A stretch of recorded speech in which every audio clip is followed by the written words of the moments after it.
What is up? Welcome back to another episode of the Fantasy Fellow Show. My name is Kyle. Tonight we got the gang back together. We got Drake with us. We got John with us. It's been a few weeks since all three of us were on the same show, so we're going to be doing Been a month.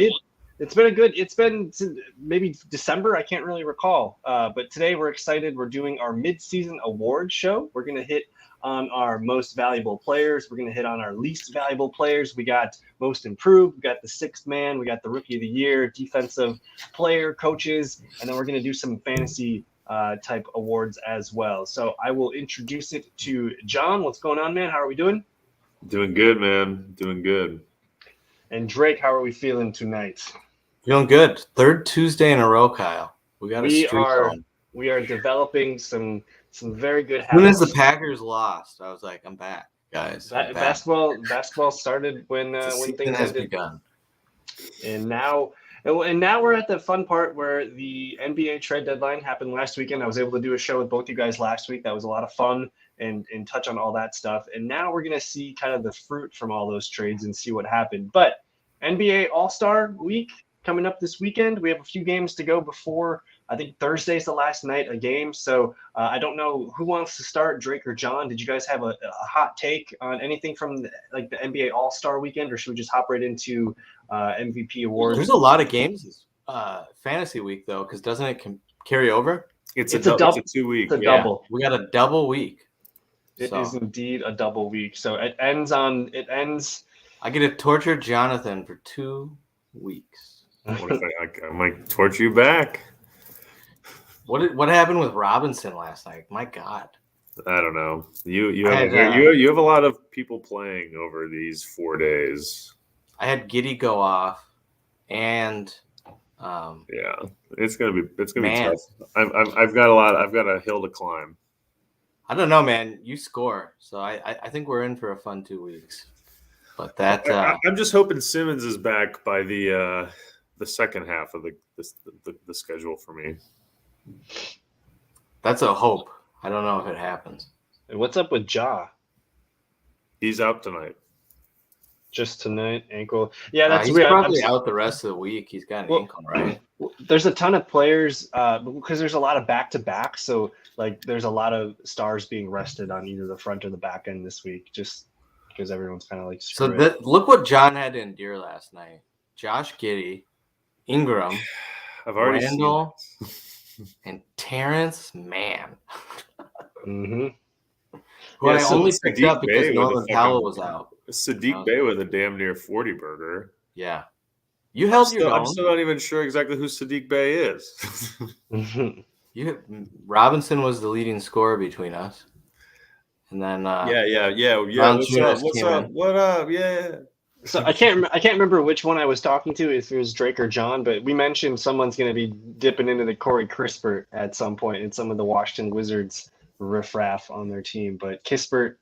Well, I mean, we talked about that last week. Okay. But I picked up Kispert. He's got 3 and 4 days, and he's got the Monday and the Thursday. So I figured those are my lightest days for sure. Well, we will see if John can. We'll double check on this next week. We do have a game tipping off right now: Celtics and the Sixers. Still no Harden, correct? Out through All-Star break. Out through All-Star break. Okay, yeah. So this is interesting. What I was seeing on Simmons was March. Okay, so we got some time to see. Maybe he comes back earlier. He said he wasn't ready yet, but he's ramping it up. What does that mean? Ramping it up. Everyone says that. It's like Markkanen was ramping it up all weekend. Yeah, but Markkanen's played this season. Yeah. But let's get into the meat of the show. You guys want to start with most valuable player, or should we start at a different award? Might as well start at the top. John, did you want to lead us off here with? Are we just thinking in terms of basketball, or is this more of a fantasy angle? I thought this was more of a fantasy thing. Let's do that, and then if you did have a change of mind for like real versus fantasy, go ahead and mention that. But John, take us away with your MVP. Fantasy MVP so far, halfway through. Yeah, I mean, it's got to be Jokic. He leads in aggregate points, and he leads in points per game. So he's kind of taken control by the really only two things I would even care to look at for this.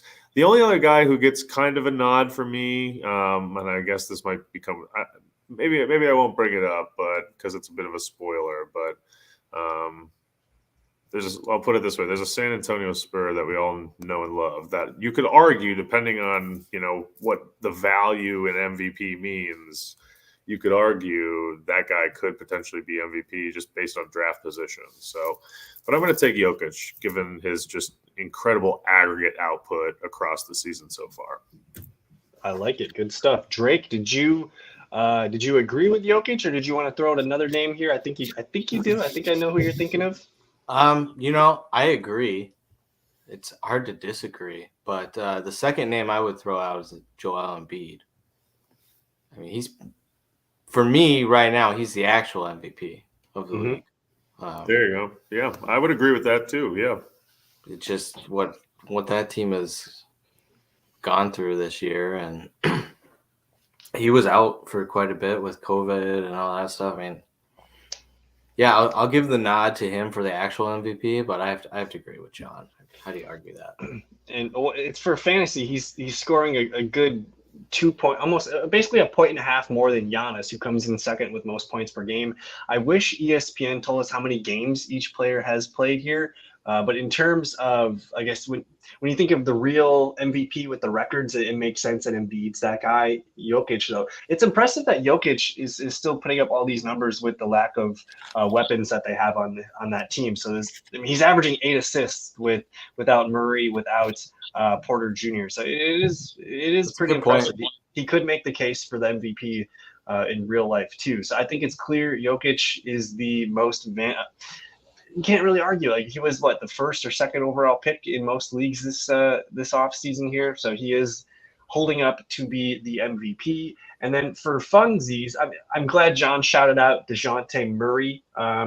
He might be one of those guys. I don't know if he qualifies for most improved, because he already was pretty good last year. But I think this is going to be his first. Is he an All-Star this year? This is his first All-Star, so he could be most improved. I think I'm not 100% sure he is or not. I think he probably is, but I think he is. I think it's his first time All-Star. Selected by LeBron James in 2022. So he's in. Yeah, I watched the draft, and I remember his name coming up. So does he qualify for a most improved player, or was he already good enough last year where it doesn't really? I think we saw 2 years ago. The writing was kind of on the wall. So it would have been last year if it was. And then last year was like, okay, he's doing what he should be doing. Mm-hmm.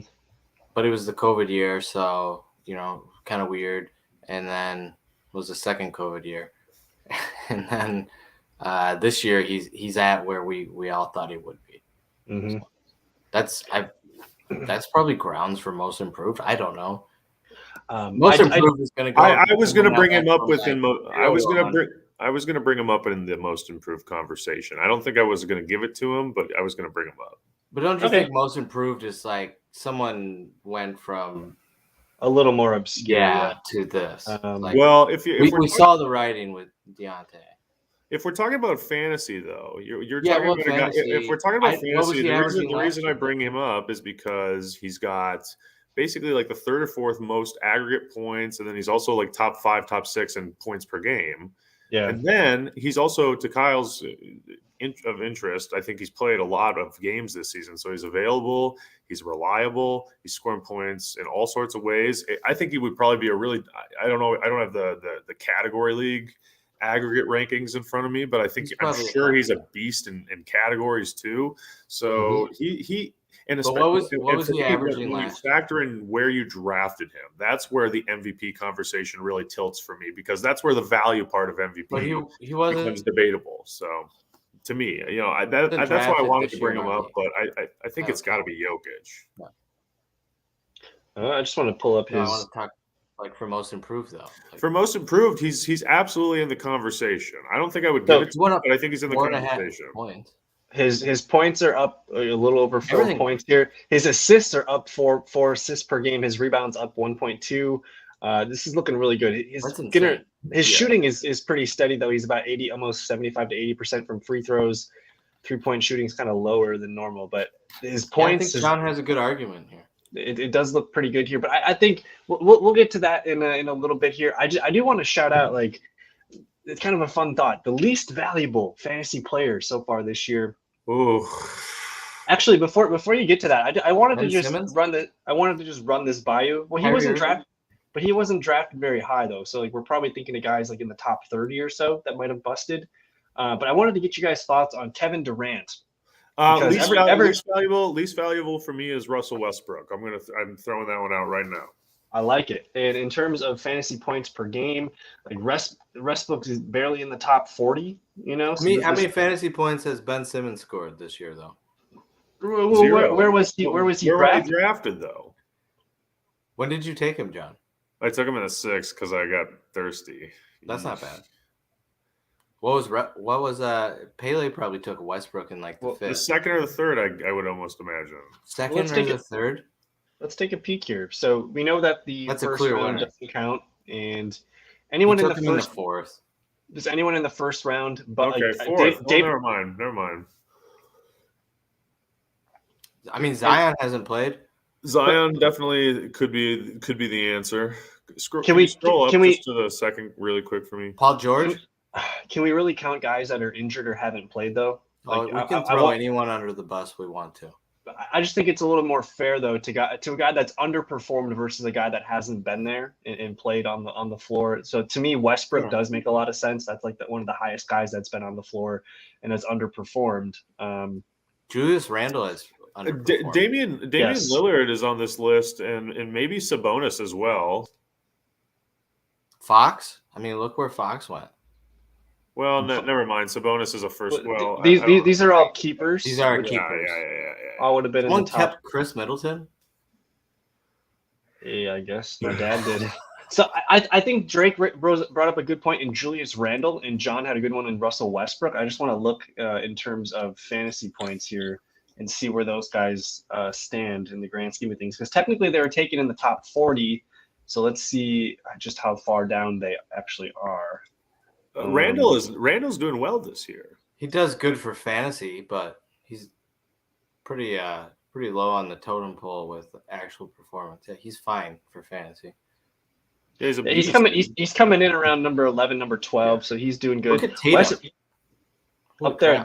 So this is I'm not filtering by fantasy points per game. This is just by total points. So this is taking availability into account. So these are technically kind of the MVP votings that we just talked about for fantasy. But maybe Tatum's an underrated guy here. Same with DeRozan. I think Lillard is an interesting option for LVP. But let's scroll down a little bit here because we got injuries to guys, of course. Christian Wood has been pretty disappointing. He's been in and out. I don't see a huge disappointment here, really. What about where was Donovan Mitchell taken? He was a keeper. He was a keeper. So that might be a name worth mentioning as least valuable. He's only averaging about 34 points per game on the season, which is pretty low. He's no Josh Giddey. Interesting. Yeah. I don't see nothing standing out to me here. You guys? Jimmy Butler's down pretty low.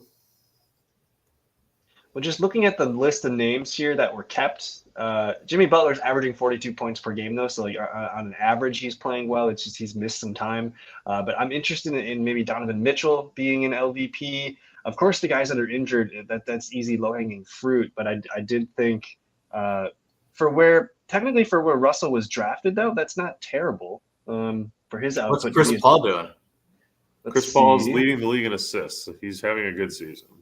He's right there with Trae Young, so he's fine. Doing well for himself. Yeah, dude. I don't catch many Suns games. I just know Chris Paul is probably having a top 5 season of his career. Mm-hmm. Arguably a top 3 season of his career. Suns gonna win it this year. 10.7. I like those. Somehow got better. If Chris Paul doesn't break down, they have a great chance. I would say they have a great chance. But I think Chris Paul will probably break down again because he typically does. Don't say it. I don't. Porter Jr. That one's tough. Well, I'm just looking at name like It sucks that a lot of this has to do with availability, but my brother here took Drew Holiday round 3, the 6th pick here, and Drew Holiday is not really high on the list. I know he's missed a lot of games. Where is he? He's down here. He's averaging 35.9 points per game on the year. So to me, I think Drew Holiday, De'Aaron Fox, these guys are kind of all underperforming. I think it might be Donovan Mitchell. He's right around 40 points. I'm not sure. It's kind of Mike kept him. Kind of a weird question. So we can move on to I guess John or Drake. Did one of you guys want to pick the next tier that we're looking at? Whether it's, do we want to go most improved? We went negative. Let's go positive. Let's go positive. So John, did you have a most improved player on your? Yeah, well, we should have a handful of guys. We should shout out as many guys as we can. But most improved fantasy player, and then if you wanted to mention a real life candidate for that award, that's cool too. I think my answer could be the same. Garland. I think Garland's a really good choice for this. He's blowing up fantasy-wise, first-time All-Star. Hopefully I'm not taking Drake's thunder here, but I think he's a really interesting choice for this, and I would probably give it to him. But I mentioned Murray. I think Dejante Murray, I think the jump from All-Star caliber to MVP caliber from a fantasy perspective is a hard jump. You know, Murray is really he's carrying a load, and he's fucking very consistent. So Murray is a really close second in my mind. And I'm sure I'm missing a bunch of people. So John, you didn't steal my thunder at all here. Miles Bridges is my most improved player, fantasy and actual. He finally figured it out. He was a top prospect coming to Michigan State. Went to Michigan State, stayed 2 years, and he's doing well. I mean, look at his numbers last year compared. Garland would probably be my second, but for fantasy wise, what Murray's been able to do, I mean, when we looked at those stats, that was insane. I feel really good. Maybe it's because he's on a, Wild West team at this point with the Spurs, but I doubt that. With his assists going up, I think he's just becoming a great player. So his scoring's up about 7 points per game. His blocks are about the same, about 1.5 assists more, 1 more rebound, and the shooting's down a little bit. His free throw percentage is down, his 3-point percentage is down, and his field goal percentage is down. But his shots per attempt, he's finding his shot more, and he's being a creator for them. So in terms of a bigger difference on the floor, I think Bridges is probably a greater answer. And I guess I'm just thinking in terms of Garland and Dejante Murray, because we were using those guys in fantasy last year. Murray and Garland were both on rosters. Bridges was one of those guys that was like a tweener, if I remember. He was on and off again a lot of people's rosters, and we played in a 12-man league last year, and he was a guy that kind of all three of us owned him multiple times. Pretty sure. And now you're looking at a player here who is he was the number one small forward. So this I think will crown it most improved for fantasy 2021-2022 season. So I think it's kind of fun to go with Bridges here. If I had to pick someone, I guess you guys all kind of had another name that you threw out there. Let me see if I can find anybody. Kyle Kuzma getting the opportunity in Washington, and he's going to get to display this the rest of the year with no Bradley Beal. But you're talking about a guy that was barely usable in fantasy last year, hidden on the Lakers behind LeBron and AD, just not useful at all for fantasy. But still, we hopped on and off as our worst player on our roster. We continue to dump him, and now he's averaging 33 points on the season. This looks really good. Could Anthony Edwards have a case? I don't think he's most improved because he was doing this last year, right? He was doing it at the end of the year, right? At the second half, he was a beast. Yeah. So I don't think he qualifies. And I think just his draft capital, we expected this of him. So guys like Kuzma, guys like, where was Bridges drafted? Where did Hank, of all people, Hank in the 13th round, coming out the top rope. Talking about him. Bridges in the 13th round. So that's there's a couple players that are just wasted on Hank's roster. Where was Garland drafted? What round was Garland drafted in? Drake. Who's got Dalton took him. I took Sexton, and then Dalton took Garland. Oh man, right there in the 7th. The 7th. I mean, 7th's pretty deep. It's not as deep as 13, though. When did I take Sexton? 4th?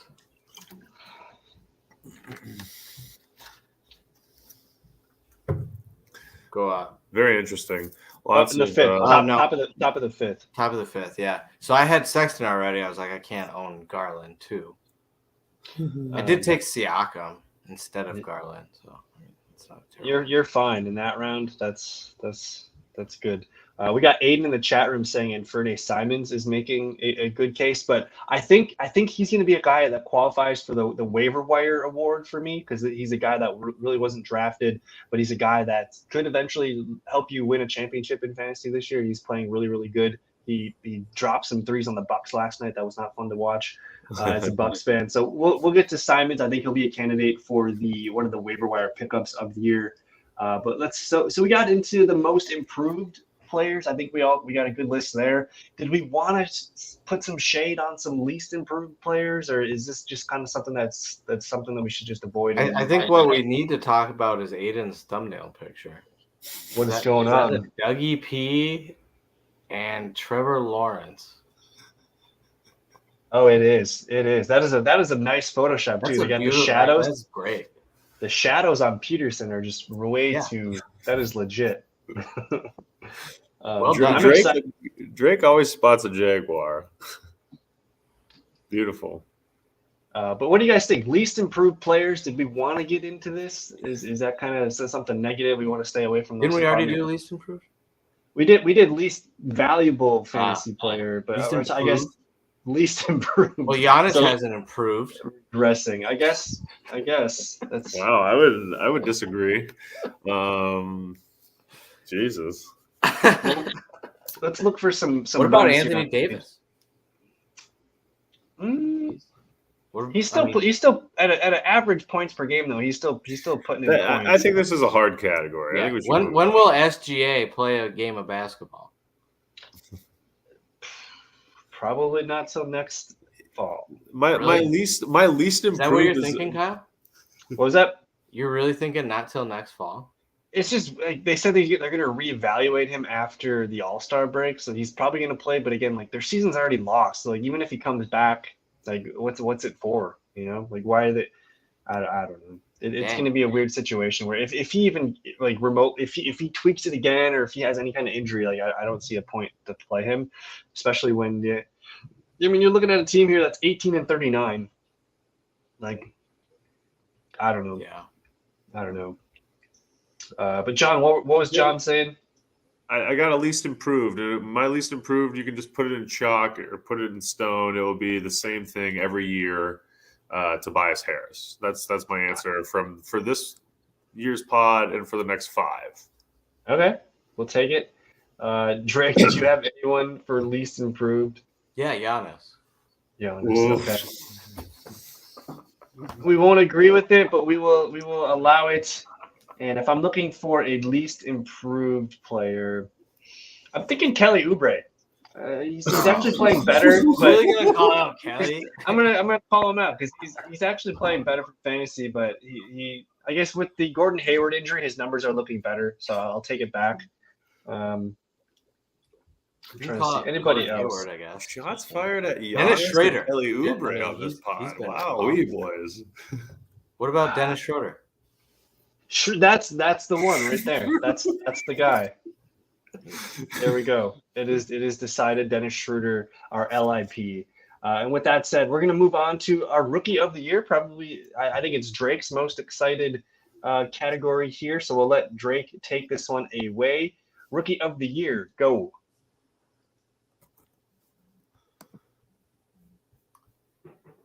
Hello? I think it lagged there for a minute. What was going on? I'm going to let you take it away with your Rookie of the Year for fantasy basketball. Well, for fantasy, I don't know if it's tougher than I think it is. Mobley is obviously my fantasy and rookie of the year. Not everyone agrees. Scotty Barnes has been super impressive, but I think Mobley comes out on top here with the averages. Am I missing any other names that are like in contention for like the top 4 or 5? Am I missing someone? You can put Franz in there. Franz, yes. One guy that I noticed had been playing better too was Sengun. Sengun starting to get some minutes, and he's an interesting. Sengun's, he's been fun to keep on your, kind of play with on your roster when he's going to get minutes. Like I played him right after some trades. It's like, all right, Sengun's going to play 38 minutes tonight. I'm missing some players here that I can just add to the queue. Duarte. Keep shouting out some names if you can add any to the queue. I mean, this one. I don't know if there's any more that are gonna like contend here. That one's for John. We'll leave him there. It's pretty clear that Mobley is the guy. So we'll just do the consensus. But if you look though, I guess the last 7. If I filter here by the last 7 days, and Giddey's got the lead on fantasy points per game. If I go to last 15 days, he still has the lead by about 5 points over Mobley. Last 30 days, it's about even. So Mobley and Giddey, I guess it's Giddey over the last month or so, but on the whole season, it's Mobley. Well, Cade is in there too, by the way. Cade's in there. Right there. Like when Cade has been playing, Cade is good. What a rookie class! You have 1, 2, 3, 4, 5, 6, 7 guys that are like basically must-own fantasy players at the moment right now. This is pretty impressive. But John, what's going on with Jalen Green?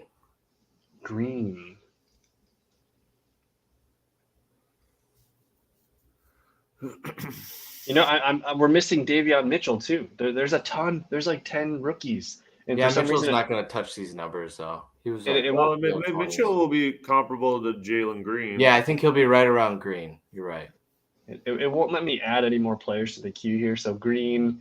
Get rid of. It's a good class, and people kind of. It's a very deep class, yeah.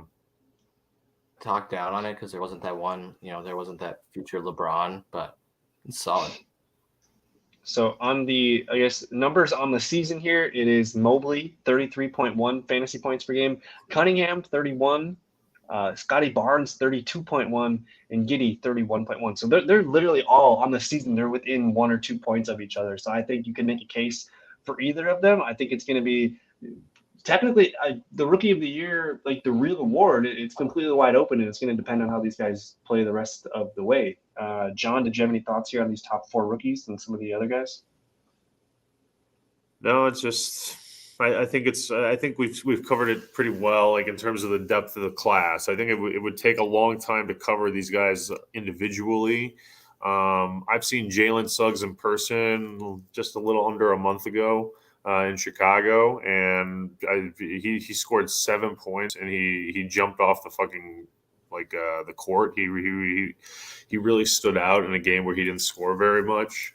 One thing that actually I guess that somehow randomly segues into a nice point. I think all these rookies impact the game in multiple ways. Evan Mobley is the best defensive rookie I think I've ever seen, maybe. I mean, especially given his age, like the best defensive rookie sub age 21. I think he might be the best I've ever seen in my life. Cade Cunningham, I've seen not a lot of him, but I've seen a couple of his Kaboom games, and one of the reasons you could maybe give him fantasy MVP for rookie of the year is he's got the highest ceiling. Like he when he goes off, no other rookie can reach his heights. And I think Drake could talk about Giddey for days. Wagner, if you look at the points, not the fantasy points, but like actual points per game, Wagner's tied, for most with this group. So I also saw Wagner in person, and he, I think, was the leading scorer on the Magic in that game. If not, Cole Anthony was, but and he was number 2. So lots of great players. Interesting about Cunningham is he's kind of him and Giddey only 31.5 minutes, which for a rookie is fantastic. But that's that's 2.5 to 3 less than Mobley and Barnes, and they're being just as competitive. So if you add those minutes to Cunningham and Giddey, I think those fantasy numbers could be fun to see. But I can't remember which one of you in our chat said the all rookie team, but it's pretty much like this top 5. That's our starting 5. Like we just let it go. It's kind of positionless, but I think a lineup of this top 5, this would bang. Like it actually fills in position. Yeah, this is pretty well. this is pretty slick. So that is fun to see. Giddey was, just to touch on him, it was my biggest confusion going into the draft that he slipped. Because he was a professional basketball player overseas and won the MVP of that league. As a 19-year-old. Yeah, and he had been playing in it for a couple of years. It was like, okay, this is Luka light. He doesn't do everything Luka does, but he's starting to. Like, Giddey covers the whole floor. Look at those rebounds. He's getting the assists. I mean, and once he starts scoring, 20 points a game, that's when it's like, holy smokes, we got a player here. You pair him with SGA at the shooting guard. It'd be fun. I'd like that group there.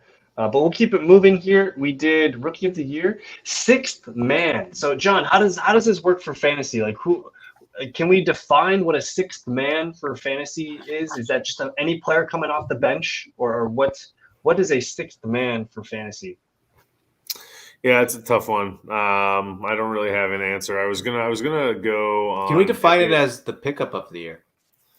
Well, we have a waiver wire pickup. We could just transition into that, and we can shout out some of our favorite waiver wire moves of the season. I want to hear John here. I want to hear his actual 6th man.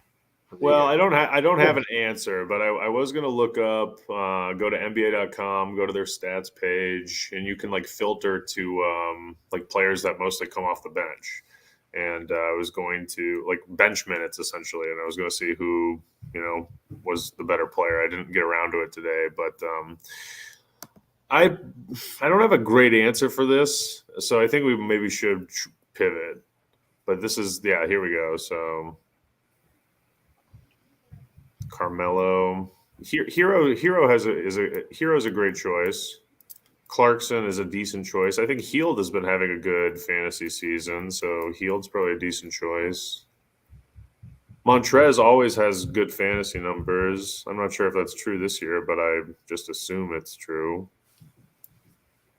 This list feels kind of weak. Cam Johnson's pretty fucking solid, and Kevin Love has had some. I think Kevin Love's pretty solid too. Those are actually pretty good options. I like Kevin Love here because Love's had some pop-offs. Yeah, when he plays, he plays hard. I don't know too much about Clarkson here. I'd probably give it to Hero and Love. Those are my 2 best choices there. I guess this is almost an award that is too hard to give away at the half point of the year. We got a lot of things to figure. And like Buddy Hield, he's a starter. Like that's what's weird is he's a starter now for the Pacers. So you're going to see a lot of shifting, I think, after the All-Star break here. Interesting. For now, I think Kevin Love might be kind of the guy. If you guys want to all vote on somebody, Drake can maybe start spreading some Terrence Mann love out there if he keeps up. Starter now too. So. Yeah, he's in and out of the lineup. But why don't we just all agree on Love and we'll move on. So I guess with the 6th man, should we get into our favorite waiver wire pickups of the season here? How about we? That's a great one. That's a great one. I'm gonna click into John's team and let's just take a peek here at how John constructed his team here. Did you have anybody in mind that you wanted to shout out as a waiver wire addition to your squad, or are you thinking something more? Should we look at the list of players in a different way? Well, my squad has 2 really, really valid options.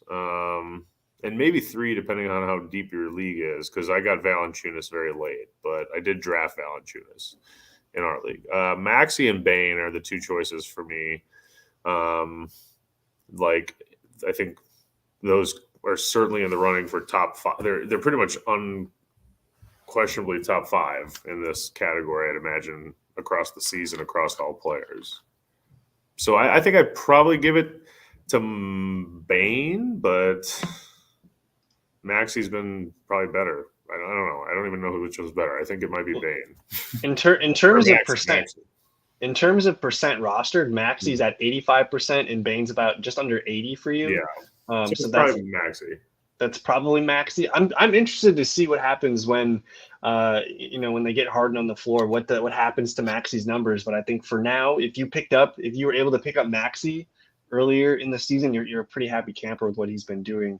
Did you have anyone else like off the top of your dome here that you could maybe shout out as players who might have been free agents in waiver wire pickups? No one else off the dome. Alrighty, let's take a peek here at Drake's lineup, the dunk zone, and what do you break it down for us, Drake? What are we looking at here? Recently I would probably lean toward Terrence Mann here, but I believe I picked up Josh Giddey. So. Oh, Dalton dropped Josh Giddey. Oh, after a two-night stand. Oh, no. And I saw that. I picked him up right away. I think SGA was out or something, and I was like, this makes sense. So that would be mine. I don't even have a second. I'm upset that I have Kevin Huerter playing right now, but what do we do, John? Sometimes you got to do it. Sometimes you got to do it. If I have a way that we're going to look at in a sec here. I just want to take a peek at my team and see if there's any waiver wire mofos. I was able to get Buddy Hield a week ago before the morning of the trade. I was able to get him, so that could be a candidate for me. But in terms of waiver wire pickups, Ayo Dosunmu's been playing good lately. Bogdan's been a pickup. I really don't have anyone that's too crazy as far as waiver wire pickups right now. I love that you picked up Diallo. But Diallo is one of those love-hate guys because when he's on one, like he's damn good. He's on a nice 6-game streak here, but otherwise he'll kind of go cold for you. How many teams has he been on? Just our teams. Just me and Drake have rode the Diallo so far this year. But I don't know. There's some interesting candidates here. I think I grabbed Mo Bamba. And Mo Bamba on the season, he's averaging 27.7 fantasy points. I added him back in October, and he's been pretty steady. But I really don't have too many crazy waiver wire moves. I want to look back here and see if we can find. I want to go like all the way back to the start of time. When did the season start? Like October something? October 18th. October 18th. Let's filter to October 18th, and we are going to go all the way back here. Look, Kelly Oubre was added October 18th. Here we go. This is the list. So there's Dalton dropping Josh Giddey. I'm looking around for any other players. That's when I was able to add Mo Bamba.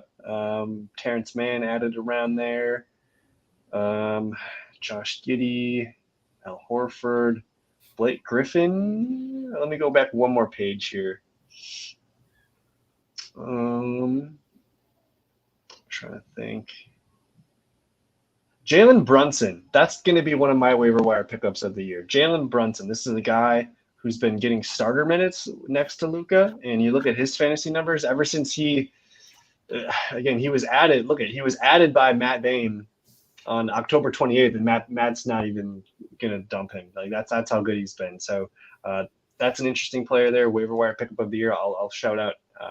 I'll shout out Jalen Brunson, and then there is John adding Tyrese Maxey. That's probably two of the best ones I think at the moment right now. Franz Wagner. Is it Wagner or Wagner? Wagner. Do they say Wagner? Wagner.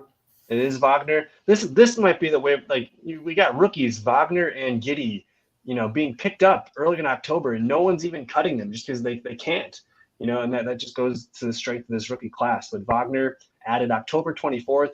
Hasn't been cut once in this league, so that's another name that you could add to the list there. Gary Trent Jr. is a guy he's a really interesting guy. He's kind of been lame the last 2 games here, but he puts up a lot of points for the Raptors team. So I think as far as it looks like easy pick and pop, added him October 23rd, hasn't looked back. So that's a waiver wire action move there that I think makes sense. Any other names off the top of your guys' domes here? You guys want me to move on to the next question? I'm ready to move on. Yeah, I think we've covered them pretty good. Very nice. What do we got left here? Do we have a defensive player of the year? Should we start to filter by like blocks and steals and such, rebounds? What do you think, John? What should we? Let me take a peek here. We could take a little peek ski. Blocks per game. Brook Lopez leads with 3. The one game he had 3 blocks. So that's good for him. Miles Turner in here at 2. Technically, Anthony Davis is the only active player here, leading the way at 2.3. Rudy Gobert, of course. Robert Williams, though, this is a guy that's been pretty productive. Not a big steal guy, but the blocks are there. Jaren Jackson Jr., interesting. Mo Bamba, Jakob Poeltl. Any thoughts from this list, you guys? I'll go Gobert. And Gobert, I mean, he's averaging, 11.3 defensive rebounds per game, as well as almost a full steal, 2.2 blocks. And I think if you add rebounds, steals, and blocks, he's probably the leader of everything here. And I think he's a 2-time defensive player of the year in real life. So for fantasy, I think it's clear Gobert. This looks really easy. I guess Anthony Davis is close to a number 2 here, and nobody really else can compete with the rebounds. Joel Embiid. Sort by steals quick. We'll see if there's any who's in the top. Dejante. There you go. Tyball's like, if you play categories, get Matisse Thybulle. He is the guy that will. He's not super sexy, but he's a 5-category player most nights here. So if you do play categories, I'll shout out Thybulle. Chris Paul. Can Chris Paul make it? Interesting. I think that at this point, is Defensive Player of the Year like purely a big man award? Probably. Because you can cover all the categories. Yeah, you're covering defensive rebounds, usually a steal per game, and then blocks. So it's pretty much what you're specializing in.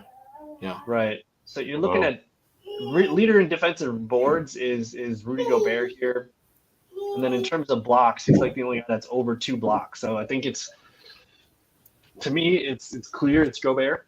Mm-hmm. And he's actually been. He missed some time here, and I guess his first game was last night, but he missed a chunk of time. We'll see if he can keep the numbers up, but I'm interested there. Any other thoughts there on Defensive Player of the Year, or do we want to move on to Coach? I think I'm giving it to either Giannis or Embiid because of availability as well, and their just overall rebounds, blocks, steals. Very well. Did we want to filter? So we looked at steals. We looked at blocks. Did we miss? That's pretty much all you can look at for defensive stats, huh? I was just looking at it, and then I was kind of pairing them up with some of the totals over on the far right to kind of get an idea of how many games the dude played. Sure. Yeah, the total. And Gobert has obviously missed at least a decent chunk of games this year. So it is for me. It's Gobert, and we'll shout out Giannis and Embiid. I think those are all fair choices. I think we'll leave Giannis, Embiid, and those guys in the MVP case. So I'm just going to give Gobert the MVP or the defensive MVP. Smart. But so for fantasy, how do we deal with Coach? How do we do Coach of the Year? Should we just real ball that? Like, what do you guys think? Who is the actual Coach of the Year? I mean, the Phoenix Suns coach at the moment right now is probably the front runner. Yeah, I mean, if you look at it from like a fantasy perspective, it's probably like the team that's got the highest offensive points per game, perhaps, because it's basically the team that's creating like the most fantasy outcomes or the most fantasy friendly team. So I think like the Hornets are definitely on the list for me. They have a lot of people, and then like also just thinking about like the players on the teams that are good fantasy performers. I think we've looked at a couple of these teams in the past. You know, we always get kind of infatuated in the moment sometimes, like trying to figure out which team has like the most players that are scoring over 25 points a game or over 30 points a game. I know we've done that on this pod a couple times. So if we find that team, that would probably be the team that would get my vote. The most fantasy points per game by player. So is there a way for us to even It's hard. I mean, I think the Hornets are on that list. I think the Suns maybe are on that list. I think there's someone out west that I know. The Jazz lead the league in points per game. Jazz might be on that list. Yeah. Well, and then with Gobert's defensive prowess, the Jazz might be maybe the Jazz are the answer here. Jazz could be the answer. Quinn Snyder. We give a lot of awards to Quinn Snyder. It feels like on this pod. Very Quinn Snyder friendly. I'm just looking at terms of fantasy. In terms of fantasy players though that you use on this team, like it's Mitchell, it's Gobert, it's Clarkson, it's Conley. Yeah. Is there? Whiteside if Gobert misses games. Royce O'Neal sometimes. Yeah.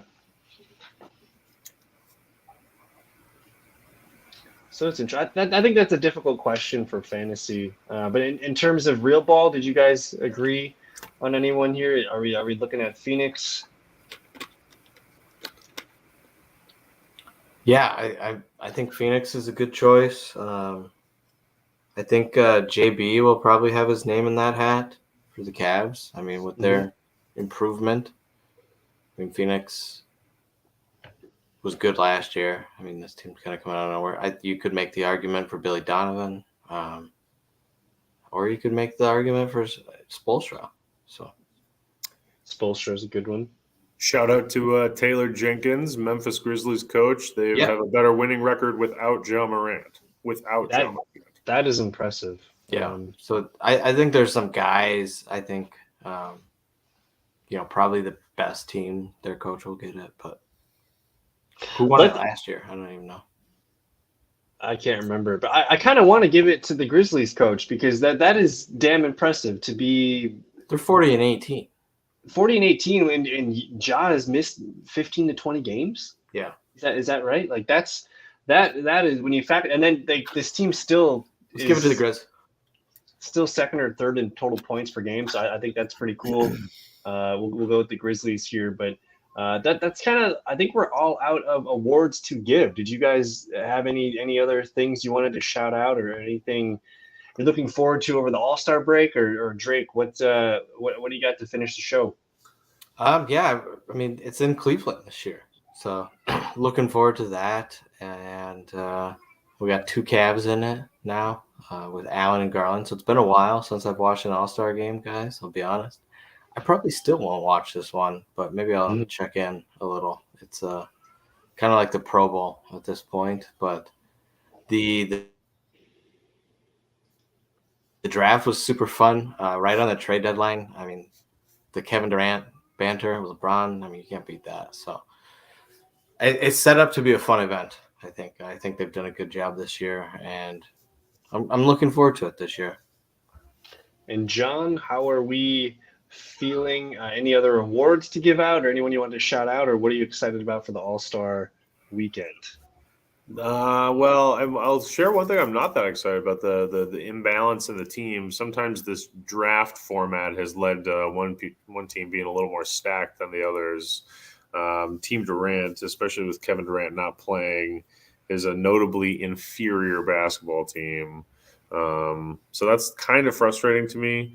But otherwise, I usually find the All-Star game pretty fun. The dunk contest the last couple of years, I feel like, has been very, very, very good. So excited to see the dunk contest this year. And I think the thing I'm most excited about is NBA Top Shot is getting incorporated into the dunk contest. I'm like 70% sure. I'm looking in to see who's in the dunk contest this year. I was hoping John was going to call out Jalen Green, Juan Toscano Anderson, Josh Green. Ooh. Who? Josh Green. No, it's Jalen Green from Houston. It's Toscano Anderson, Obi Toppin, and Cole Anthony. That's the one. What? Yeah, there you go. What? What a weird. It's going to be a fun one. I think it's going to be a really fun one. Obi Toppin's great. Cole Anthony has way more bounce than anyone ever gives him credit for. And Jalen Green is a great dunker. He's got a couple of really fun ones already in his short career. So, and I don't know about Juan Toscano, but they always have kind of an oddball in there, right? So, and well, they really can't get anyone to do this, can they? I like Jalen Green. I like Cole Anthony, and I like all those Obi Toppin. I think those three will put on a show. Usually, whenever I see an Obi Toppin thing, it's a dunk. Whenever anything Obi Toppin, it's typically some kind of crazy That's all power Obi dunk. do. Yeah, so pretty much everything I see from Jalen Green is a dunk.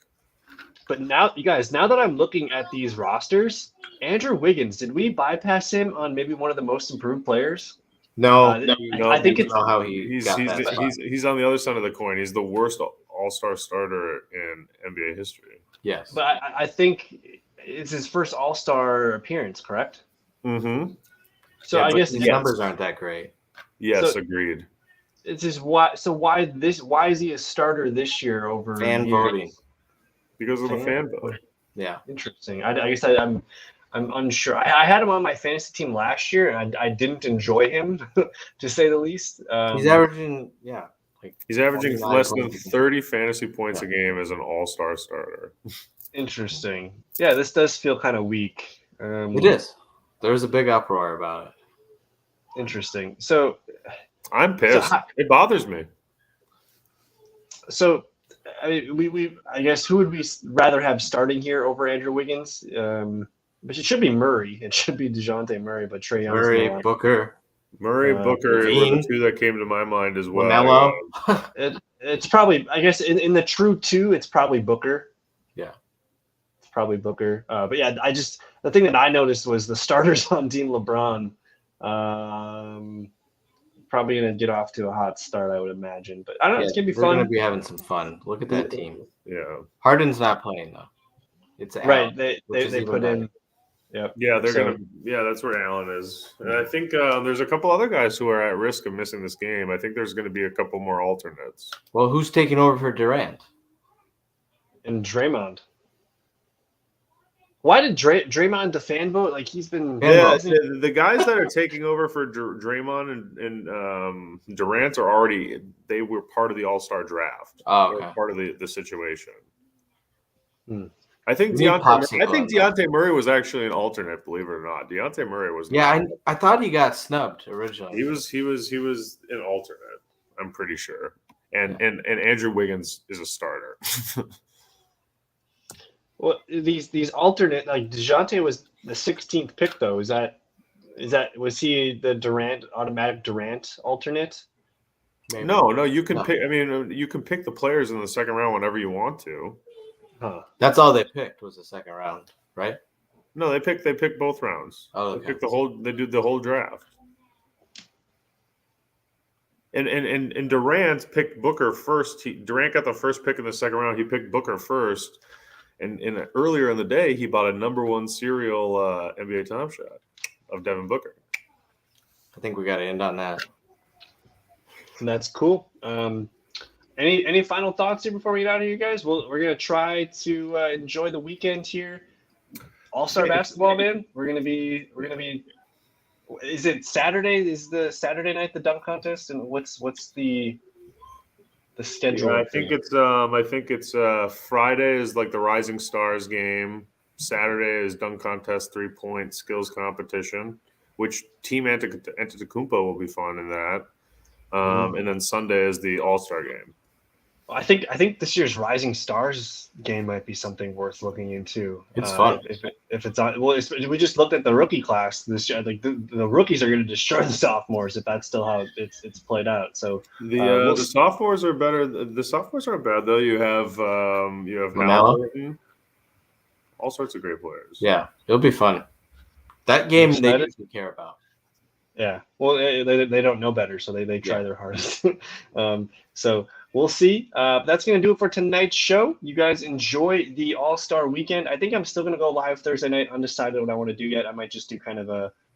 Actually, I don't know. I'm gonna take a night off Thursday night. So we'll see. We'll see you guys on the other side. For John, for Drake, thanks for watching. We'll see you guys next week. Peace. Peace, guys.